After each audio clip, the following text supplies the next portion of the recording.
Të njëjtat arkitektura që përdori Anglia vitet 1918-20, e futi dhe Bashkimi Sovjetik. Dhe u multiplikua pallatet tona të shëmtuara. Në Angli u shpikën. I zbatoi Bashkimi Sovjetik si projekt i parë, atje u ndërtu si koncept, dhe ky lloj brutaliteti i arkitekturës ishte që ti të mos jetoj në një shtëpi që ka kuptimin e shtëpisë. Çatia është kuptimi i shtëpisë.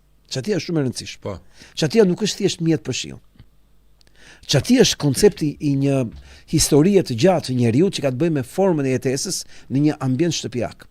Po. Kur ti bën pallat, e bën kuti.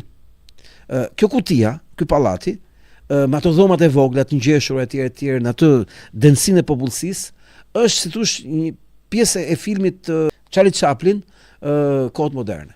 Është ai ingranazhi që lëviz, që është Charlie Chaplin që lëviz bën ai ingranazhin. Ai koncept është e rindërtimit e njerëzit. Dhe e thot shumë bukur Fordi këtë gjë, Fordin mos gaboj, që ne nuk kemi nevojë për popull mendimtarësh, por popull punëtorësh.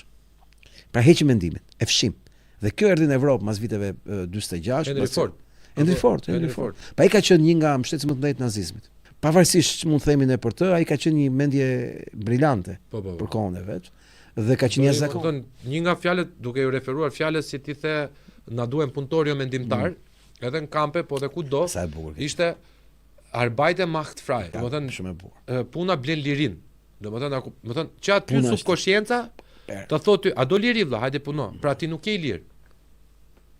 Shumë e bukur. Nuk e mendon njëri kështu vëlla.